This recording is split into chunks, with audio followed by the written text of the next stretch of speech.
Talk to us about how this crisis is impacting. You've got tens of thousands of, self-employed folks, micro business owners. How are they reeling from this?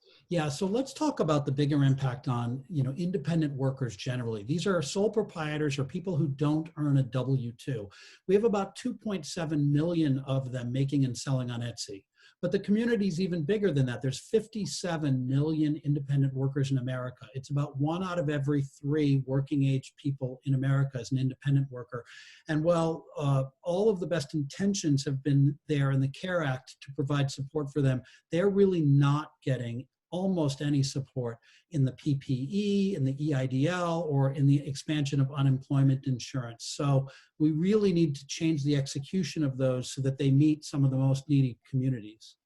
Speaking of that, I understand you're on the board of Shake Shack, and they just today announced that they're going to actually be returning the PPP loan that they received. There was a lot of backlash because A, the money just ran out so fast, and B, a lot of it did go to chain restaurants and larger companies. So, in part because of that, they've returned the money. They've also got capital coming from other places. But tell us a little bit about that decision and where you think this money should be going. Yeah, I mean, it's a great example of, Shake Shack has been very hard hit, and obviously there's not a lot of people going to restaurants, and Shake Shack did what most businesses would do, which is they get in line and they fill out an application, and they were able to receive funding.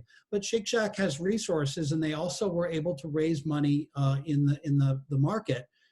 And so they gave back the government assistance, and Shake Shack didn't know that the money was going to run out and that it was going to come at the expense of small independent businesses. But Shake Shack really cares about being a great citizen. And so they decided to give the money back to make sure that it can go to the neediest communities. And that's where, when we talk about independent workers, these 57 million independent workers, they're at the back of the line. They weren't even allowed to apply for the PPP until April 10th.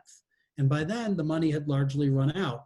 The application process itself talks about things like payroll data that an independent business doesn't have, so the application form isn't designed for them.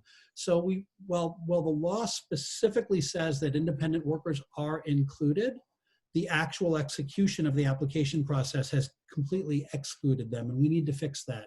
So I wrote an op-ed on to the Hill today. I've been on the phone with members of Congress to really mobilize us, and our sellers have been working to mobilize us to get this issue fixed.